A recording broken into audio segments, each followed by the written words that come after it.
Hey folks, my name is Cito, and today we're going to go over some quick strategies to help support your shoulder girdle and your neck. So the first thing that you're going to need to do is grab a yoga block or a rolled up towel, squishy ball, something to put under one side of your body. We're going to be looking at opening the upper rings of your rib cage by using the side lying breathing technique. In terms of breath work, pick for now whatever cadence feels soothing for your nervous system.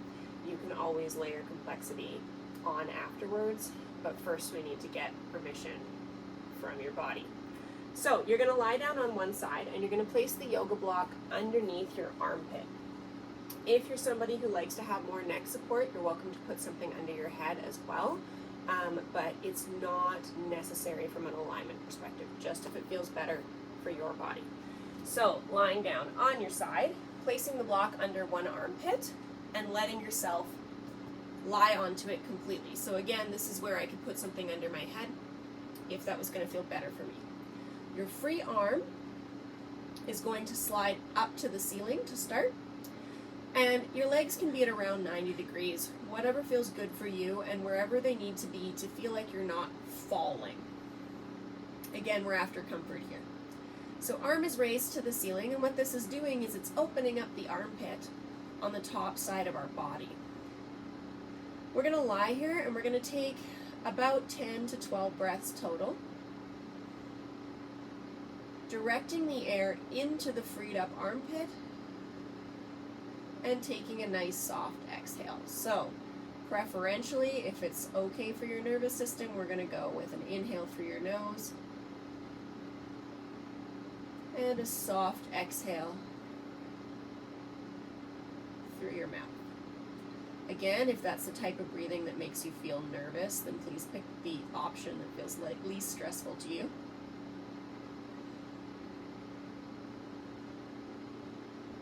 So level 1 is about 10 to 12 breaths, just like this. After about 3 breaths, you can experiment with moving the arm down to your side, or slightly in front of you, or slightly behind you, and see where that allows you to direct the air. If you want to make it slightly more complex, you can add a waterfall to your inhale. So what that means is you're going to take a gradual inhale and register where that air is going at each phase of the inhale. So I'm going to inhale a third, kind of notice where that's going. It's kind of sitting here on me, so for the next inhale I'm going to see if I can get it higher into that armpit. Great. Third inhale, can I get it right up into the top of the armpit? Exhale. Let the block squeeze all of the air out of my body. So that's exercise number 1, your side lying breathing.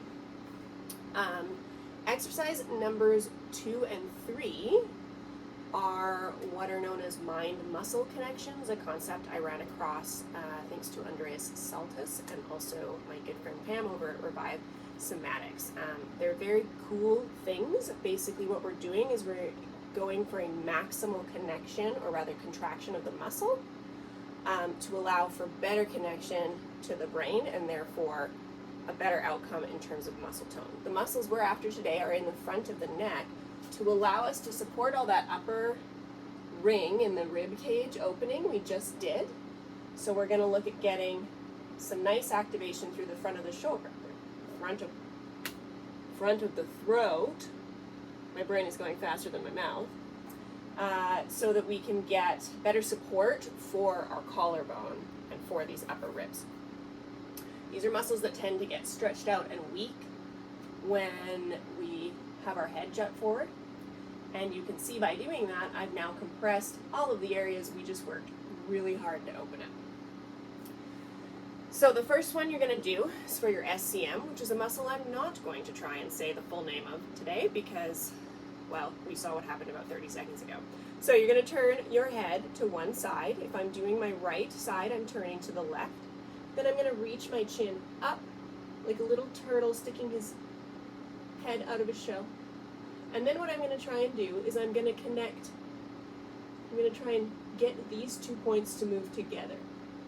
So what that means is I'm trying to turn my chin towards my collarbone on the side I'm working, and then try and scrunch my collarbone towards my chin as much as I can.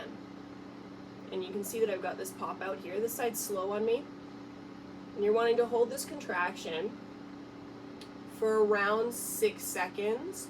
We're looking for a really strong connection. I didn't quite get it on that side yet. It's a little fiddly on the right.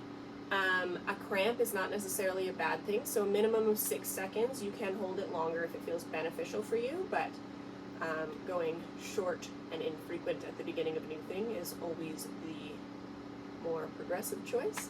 So same thing to the other side. See if I can get a better demo here. Turning, lifting your chin like a little turtle coming out of its shell, and then we're trying to shorten these 2 points here. So I'm trying to bring my chin towards my chest, or sometimes it helps to think of tilting your jaw towards your chest, see if you like that better, and my chest up towards, there we go.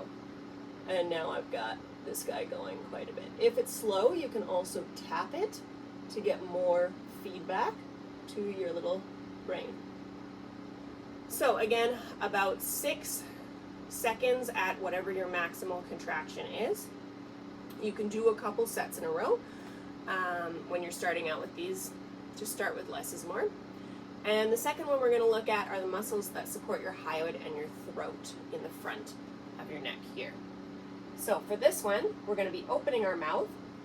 Then we're going to be looking at a 2-point flexion, one from your upper cervical and one from your lower cervical. So you become like a little pill bug. I'm really into animals all the time, but apparently especially with this video.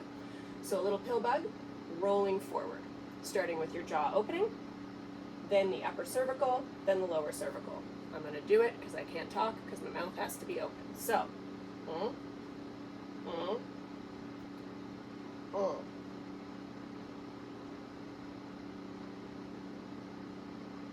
Again, I'm holding for at least 6 seconds. That wasn't 6 seconds. Going for a maximal kind of contraction of every action I'm after there, as feels permissive in your body.